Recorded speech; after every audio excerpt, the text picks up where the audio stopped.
Hello, I'm alive. I'm here in New Zealand, and welcome back to the OliviaSea podcast.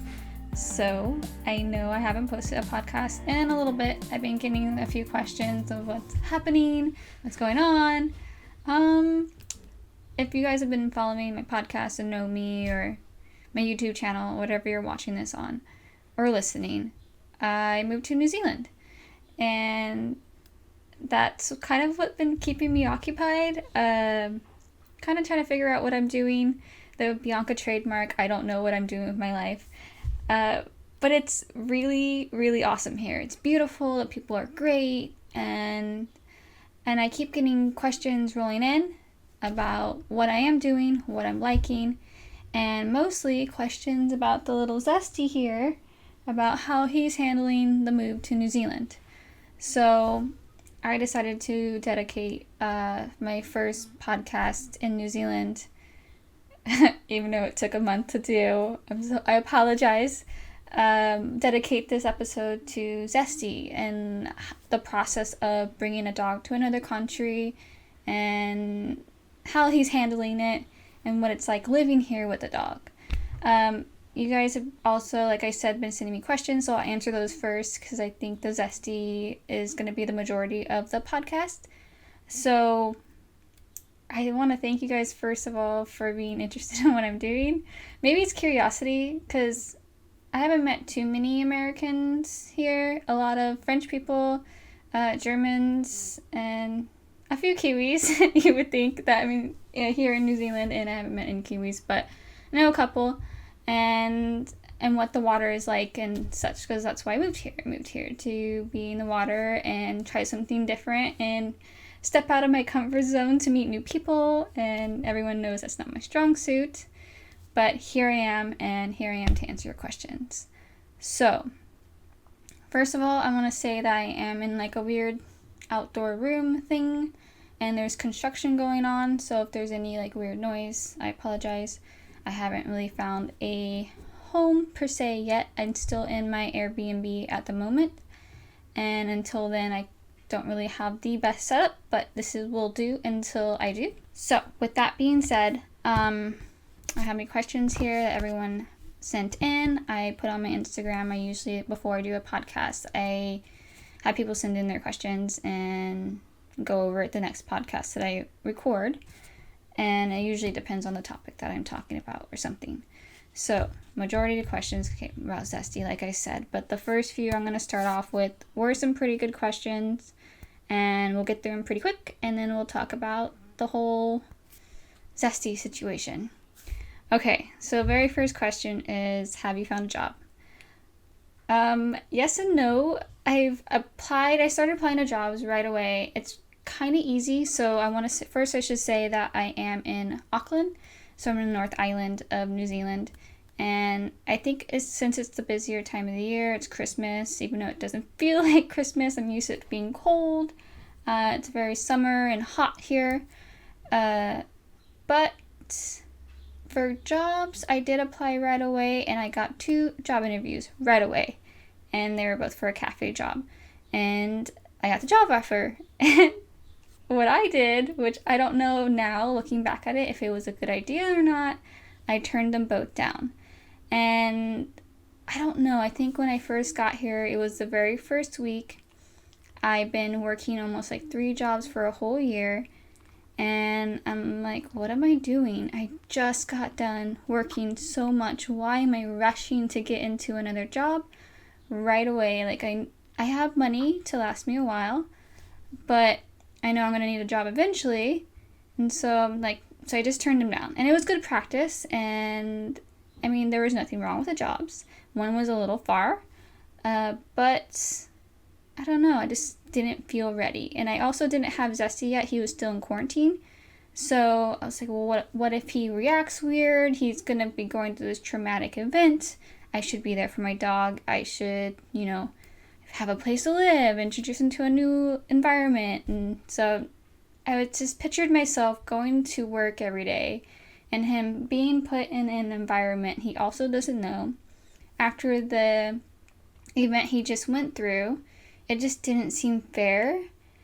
And so that's one of the main reasons why I turned him down. So then I stopped looking for jobs. I have Zesty now, and so now I'm looking for jobs. He's gotten pretty comfortable. He does the Zesty thing where he just sleeps most of the day. I take him everywhere I go, but now I'm having trouble getting a job. So I don't know if it was a bad thing to turn it down or it was a good thing, but I did what I did and I have to live with it. So I'm sure I'll figure it out and I'll get a job somewhere. Also debating whether I want to stay in Auckland. It's a great city. There's a lot of great beaches nearby, good places to take Zesty. But I just don't know if I want to stay here or not. So I need to figure that out. And probably soon, because I can't stay in an Airbnb forever. Even though this place is really great. Next question. So yeah, no. The answer is no. I don't have a job. Okay. Next question.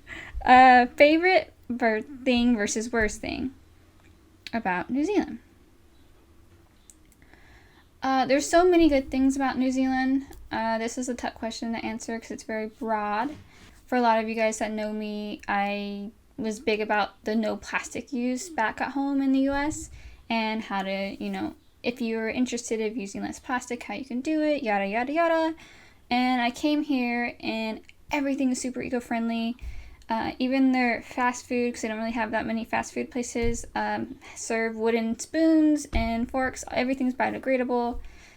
Just like a few places, there is a few places that serves plastic straws, but for the most part, it's all biodegradable products, which is crazy to see, and it's great. I don't know what to explain. So that for me, when I first came to New Zealand, I was like, wow, this is really cool. This is something, it makes it easy for the consumer to use less plastics. So I think that's really cool. Besides the fact that everyone here is so nice and very friendly. They just come and talk to you for no reason, which I find really strange coming from the US, because people don't just come up and talk to you unless, they want a little something. But these people just talk to you for no reason and then they're like, bye. See you never. So it's really strange, but I enjoy it because I don't really know too many people here yet, but it is kind of nice to talk to someone. So I don't know. That's really great. The food is really good. Everything seems like super fresh and less preservatives and all that, so that's great. Like I said, the beaches are amazing. The water are a little cold to, I guess, Mexico standard. I dive in Mexico a lot, but it's colder than that. But it's kind of like typical like San Diego waters, but it is pretty warm for New Zealand temperatures because this is the summertime, so it is pretty warm right now. And it's really nice. Like I went to Goat Island and loved it a lot. And if you guys are interested in watching the Goat Island video by Dive Trip, I put that on my YouTube channel as well. But yeah, that's probably one of my favorite things is the plastic thing, the food, the people. Everything here is pretty great. Maybe the worst thing about New Zealand is the roundabouts. I hate driving through the roundabouts. And there's so many. They're all over town. I don't know why, but okay, maybe it's to slow people down, but it's so confusing. Like, there's so many lanes, and then people, like, I don't know. I went through one experience where I thought you have to give, like, the next person the right of way, so I stopped, but then everyone started honking behind me, so I don't know. I don't know what to do. I just hope for the best, like, every time I go through a roundabout, which is probably a few times a day, because you go through so many to get to one area of town, which is ridiculous to me. But driving on the wrong side of the road was pretty scary at first, but I got over it pretty quick after driving to Coromandel, which took like a 3-hour drive. And yeah, it's really not that bad. It was kind of scary, I have to admit, in the very beginning, but it really wasn't that bad. Have you seen any plastics in the beaches over there? Which is a very fair question, because you go in the US, where I'm from, and you see plastic in dirty beaches and it's disgusting. I even did beach cleanups back at home. You do see plastic. You can't really escape that. You see a lot of like beer can tops, or not beer cans, bottle tops, such things like that. but it's not as much, I have to say. They do have a really good system where there's trash cans everywhere, there's showers everywhere. People tend to be really good about cleaning up after themselves, but there is always going to be a little bit there. But the beaches do have an abundance of seashells. It's just so strange to me too, because back at home people collect seashells, or there's just never any shells at the beach. So there's like an abundance of seashells, which is really cool. And otherwise, it's just pretty much the same where you go anywhere. Best food you had in New Zealand so far? All the food is pretty good. I don't think I've had anything in particular that's like stands out that everyone must try. I really like the fish and chips here, but that's just me liking fried food and french fries, chips. But we did try a bunch of New Zealand snacks, and I think the favorite thing was like the cookies, or the hokey pokey ice cream is really, really good. But otherwise, I can't really say my best new food. Maybe it's the hokey pokey ice cream. I do like ice cream, and it's like a honey New Zealand style ice cream, which is really good. What is the nicest thing you've seen so far? The nicest thing would probably be Stingray Beach. If you're watching this on my YouTube channel, I'll start posting pictures of everything I'm saying, so you can kind of see if you're watching along. But I love Stingray Beach. It's very secluded and private, and it's on the way to the Cathedral Cove, which is also really pretty. Cathedral Cove is it's much more popular, so there was a lot more people there. So I think that's what drawn me to Stingray Beach, really, was how secluded it was, and it was also gorgeous. So it was like the picture perfect white beach sands, and no one's there, and you can just, like my friend said, like, you can have a Victoria's Secret photo shoot there, and it's just like one of those places that you see in a magazine. So probably one of my favorite places here. The last question was a very popular question as well. What happened recently was the volcano thing. So I'm on the North Island and in Auckland. The location of the little island that the volcano erupted was about 3 hours away. What happened there, if people don't know about the volcano, was that the volcano erupted. There was a tour going on, and I think they confirmed about 16 people died. And there was Americans, Germans, Kiwis were there, some French. Like, it was a very terrible thing that happened, and there's still 20 people that are in like severe injuries from burns and such in the hospital. And I think they're looking for 2 more people that are missing. This is the last thing I read up on and about the volcano, but it didn't affect me. I couldn't see the smoke. There's some other questions about some very similar to that. But the only way it affected me and how I knew it was literally happening was people were texting me asking if I was okay. And so then I had to do my research and figure out what is going on and what are people talking about. And the volcano erupted, which is kind of crazy because I was just at the museum the other day and saying that was one of my worst fears. Like, it would be a terrible way for anyone to go, is a volcano. I don't know why it's a fear for me, but there's nothing to worry about. I'm totally fine. But it was such a terrible thing. What happened? So, good questions from everyone, and thank you guys for being interested. And now for the fun part of Zesty. So if anyone doesn't know, I have a dog. His name is Zesty. He weighs about nothing. It's 10 pounds. I'll put the conversions on the screen too, because I haven't really quite figured that out yet in my head. But he's a very small dog, and originally when I just decided I wanted to come to New Zealand, it was a toss-up whether or not I should bring Zesty. And if anyone is thinking about bringing your dog, I know how big of a decision it is for you. To give you a little background about Zesty, he is 13 years old, so he's a bit older, and we've been together for about 10 years now, so I don't know. At the moment right now, I plan on being in New Zealand for a year. Being here now, I'm like, I want to be here forever. It's really great. But it was a very, very hard decision.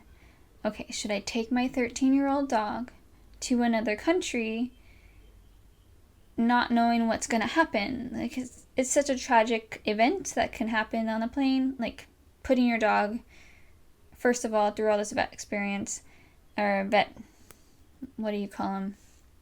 Appointments, we'll say appointments, vet appointments, and then putting him in on the plane, putting him in here and going through quarantine. Is it worth it? And that is a personal question to you. I can't answer that for you. To me, it's worth it. We've been together for 10 years. I know Zesty. He just wouldn't understand why I would leave him for a year. So it was the toss-up. I'm like, okay, have him, like, abandon him for a year and come back. Or what if I like it here and want to stay another year and then go through the process then when I could have brought my dog already? How would in his old age, how would he react to me be gone for a year? Would he be there when I get back? Like I said, it was a really hard decision. Also, there's a lot of money involved. When I first decided, okay, I'm bringing Zesty, this is what I'm doing, I'm committed, I thought for sure, I don't know where I got this number, but I thought for sure a couple $1,000s max. And I had plenty of money to do whatever in New Zealand and live comfortably. Well, first tip I'm going to give everyone that wants to bring their dog to New Zealand: get a travel escort. When I first did this whole experience, I printed out this list of everything that I needed to get done. And on this list, I got it from the New Zealand immigrations. It didn't say, like, get a travel escort or anything like that on the list. Let's see. I should have prepared this. But, oh, here it is. Dog import checklist. So I had, like, everything I needed to do, and I had a little checklist of everything and following it, because you have to do every 12 months, every 6 to 12 months, certain shops, like, make sure he has a microchip, give him a rabies booster, yada yada. In 3 months, you have to go and check the microchip, get some blood samples, so that way he's protected against certain rabies. Like, they go through this whole checklist for New Zealand and, you know, for the wildlife and stuff they have here. So I get it, but you need to start at least 12 months to 6 months to do this. And on this list, it doesn't say get a travel escort. Until I read somewhere else, I'm not sure where exactly I was reading into it. I think I was up late at night and I was reading all the things I need to do. And it says, talk to your travel escort about something in particular.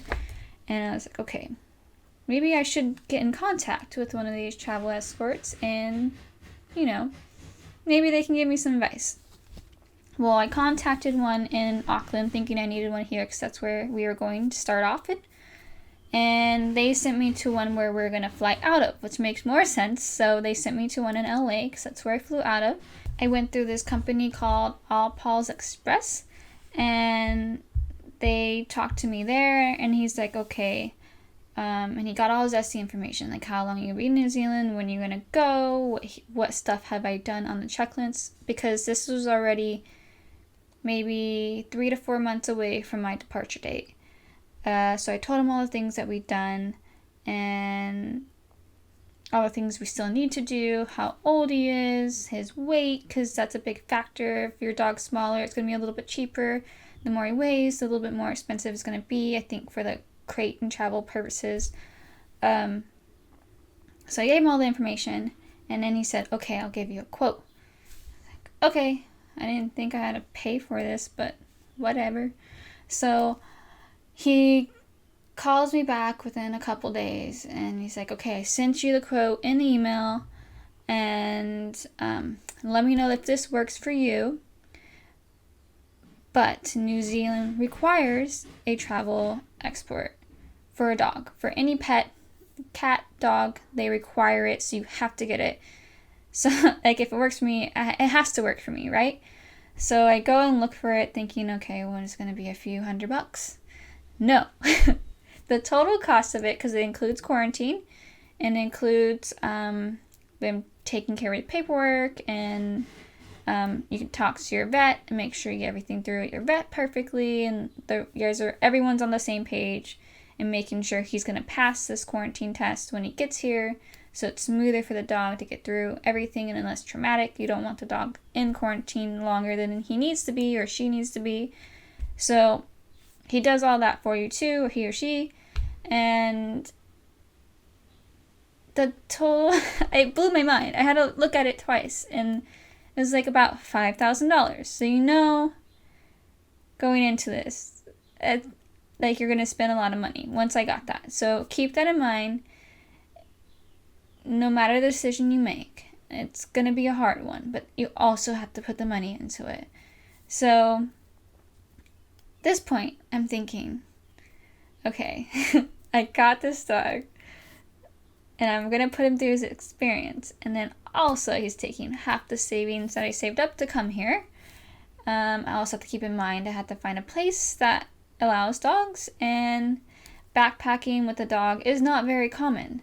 So hostels are off the table. They don't allow dogs. You can't do, if you're going backpacking and you're going to be working on the farm, picking cherries, kiwis, whatever, that's off the table.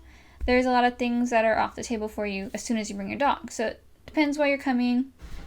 But I'm not really sure what I'm doing, but I know the factor of weighing it all out, the pros and cons, I decided obviously to bring Zesty.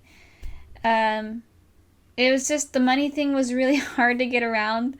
Another story about Zesty is the reason, so I adopted him. I really, really wanted to get a dog when I was younger, and it was between him and this little pit bull puppy. There was a one-eyed pug, but they all had homes already, and Zesty didn't have anyone on his list that wanted him, and he was gonna get euthanized the next day. And I was like, he's so cute, there's no way. And he was on clearance for $25. So it's there's no way I'm gonna let this dog get euthanized.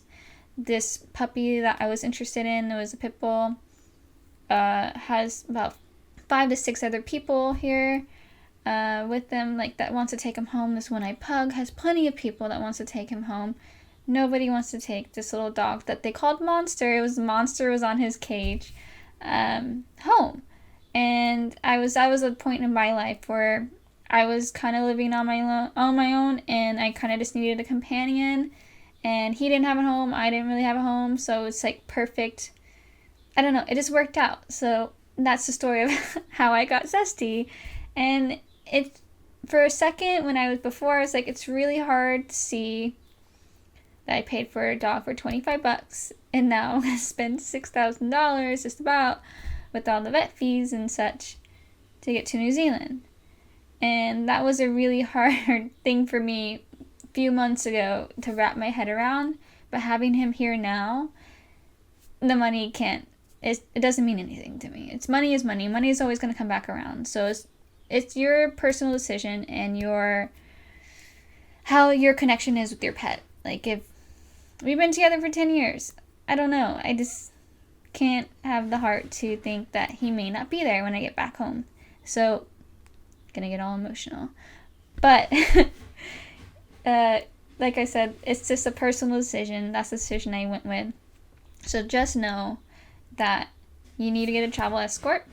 You have to be really committed with this. And no, it's not an easy process. So we went to the vet a lot.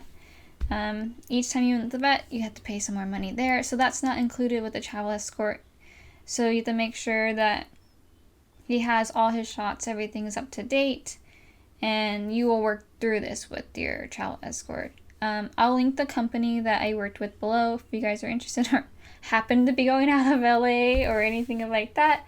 But I'm sure wherever you're coming from, whatever country, wherever city you're from, and if you're coming to New Zealand or any other country, just make sure you look up the exact things you need and see if this country you're going to requires a travel escort to get into the country, because without one, he wouldn't be here right now. So that's my main thing I wanted to stress on everyone that wanted to bring Zesty or a Zesty to a country. That being said, I was under the impression that, I don't know, that he was going to be watched over on the plane. I don't know where I got this from, but you buy a kennel for your dog. That's part of the separate thing too. You buy a kennel and they give you the appropriate size amount for your dog. And they crate him and they put him on a plane with all your paperwork. They sent me pictures of the process. They were really good about sending me pictures and updates about Zesty, because you're not allowed to visit him at all. And they put him in a crate and they ship him out with the luggage. So I think that was really hard on me too, was knowing that my dog kind of gets stressed out. He's small. He's Chihuahua Dachshund. I'm pretty sure he's mixed with Greyhound, but that's another story. But knowing that he does get stressed out being alone and on this flight that took 12 hours, if he was going to be okay. And when he got here, as soon as he got here, I think it was within hours he got here, the quarantine messaged me saying Zesty has arrived, sent me pictures, looking at him. He looked so happy to be out of the crate and seeing people, and he did great. So that was a big relief off my shoulders of knowing that Zesty, and his old age, made it through quarantine. And I don't know, I got a lot of negative comments from people saying that I'm selfish for bringing my dog overseas. And I don't know what to say to that, but I made a commitment when I adopted Zesty, and I didn't know 10 years ago that I was going to move to another country, and my commitment is to take care of him and be his parent, to give him the best life I can give him. And this was the best. I'm here, I'm going to take care of him, and I know that's what he wants. He wants to be by my side. He doesn't leave me no matter where I go. He gets stressed out when I'm gone.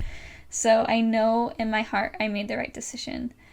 So now that he's here, how is he doing? So I got his report card when he got back from quarantine. Or when I picked him up from quarantine, should say is a better way. He did try to escape. He tried to escape quarantine. I can't blame him. They sent me pictures of him being happy and playing around with other dogs and such like that. But I know Zesty. I know he just wants to be snuggled all the time, and I'm sure they can't snuggle a dog 24/7.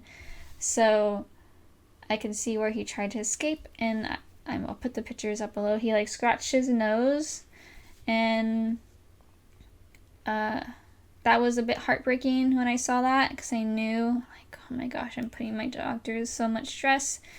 But as soon as I went to pick him up, I think that's when I'm okay, I made the right decision. I'm getting all emotional.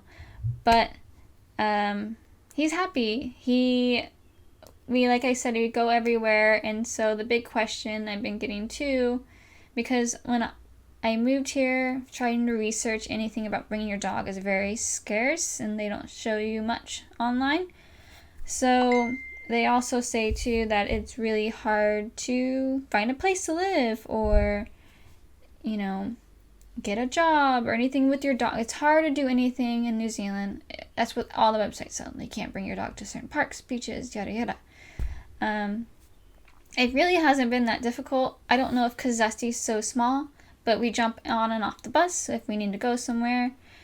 He does sit in my backpack if I need him to. We've been on so many hikes already, and seen waterfalls. We've been to beaches. The only beaches I can say that are restricted from dogs are the ones with wildlife on them. There's a lot of birds here, and there are a lot of protected birds. But that's quite obvious. Anywhere you go in any country, if there's going to be a protected wildlife, of course you can't bring your dog. So I don't really understand why there was so much.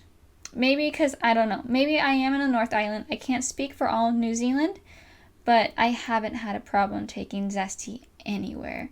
And maybe the area I'm living in it's a bit posh, I guess is the right word.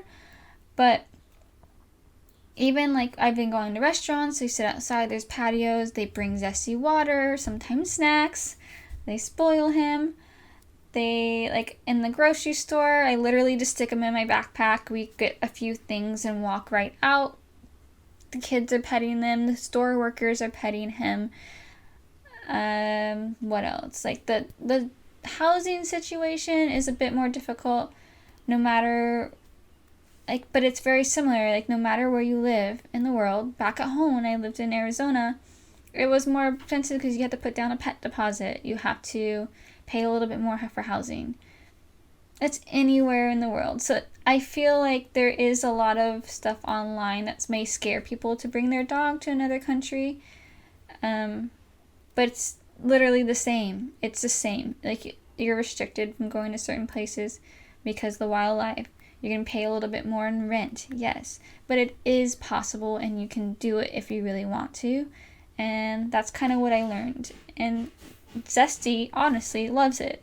Like, we've been going everywhere, and I think it's because maybe I work so much back at home, but we never been together so much. I can tell you that.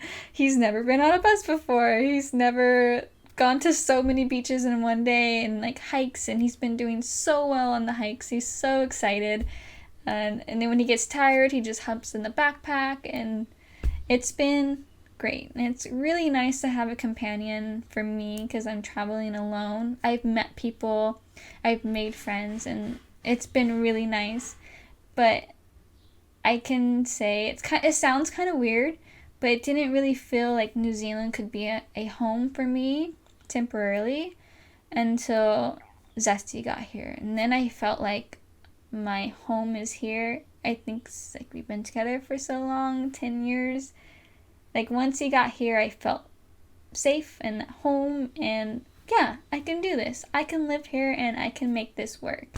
And so, for any of you guys that are, struggling with whether or not you should bring your dog to another country, or have any questions, feel free to reach out to me. I don't know if I went over everything about the questions that people had about bringing your dog to another country. But just reach out to me. You can email me. I can go on my YouTube. You can go on my Instagram. Just reach out, and I will do the best to point you in the right direction. It is a stressful decision, and yes, it's going to be stressful on your dog. But you have to know your dog and what he or she can handle, and how long you're going to be here. If you're going to be here for 3 months, leave your dog at home. Don't bring your dog here. But if you plan on being here and making a life here, and I think it's totally worth it. And it's going to be your own personal decision. Don't let people's suggestions or don't know what you're going through personally put you off. Because that what put me off for a long time is like people are saying that I'm being selfish and I shouldn't do this to Zesty. But now he's here and he's so damn happy. Like, I'm so glad I made this decision to bring him. So like I said, if you're struggling with bringing your dog, do it. It's doable. If you have any questions, I can point you. There's like a few like websites on Facebook and stuff to help you find a place to get a dog ready place. I just go on Trade Me. Trade Me is a good website, and you can like narrow down the houses that you can get for rent, or Airbnb is really good. I've been staying at this place, and she has a dog, and her dog and Zesty get along so well. They play the whole time, and all the different travelers that are coming in and out love Zesty and Clea, which is the other dog. And so we haven't had a problem yet. I'm sure we'll come across something where I might have a problem, but I'll let you guys know, but nothing has happened yet. He has only been here for 2 weeks, and this is the beginning part of our travels, so I'll keep you guys posted. But so far, so good, and I'm very happy he's here. Little baby, he's been sleeping this whole time, but yeah, I think that should be the end of the podcast. I just ranted for a little bit, and hopefully somebody takes something away from this, but like I said, just email me or whatever, And yeah, thanks for letting me basically rant for a little bit. So I'll try to do my best on bringing more people.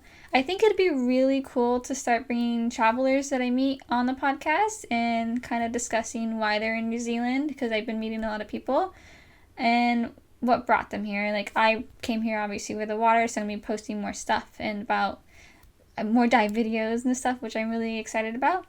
But let me know what you guys think about bringing more travelers on, because I think it'd be cool to hear their story. I know this is an ocean podcast, but this is like a chapter of my life that is pretty new and exciting, and I'm really excited that you guys are interested and I want to share with you guys. So if you guys want me to do more podcasts like that as well, maybe keep this a little bit more consistent so it's not scattered off into different dates, because the Wi-Fi here is a little bit difficult. Let me know, and I'll start doing that as well as more ocean podcasts. So let me know, keep me posted, and thank you guys so much for listening. And I never know how to freaking close a podcast. What do people say? Like, subscribe? They say, oh, yeah, subscribe to my YouTube channel, subscribe to my podcast. Actually, if you subscribe rather than leave a review, it's supposed to help me out more. So while you're here, just do that. And I will see you next time. Okay, bye.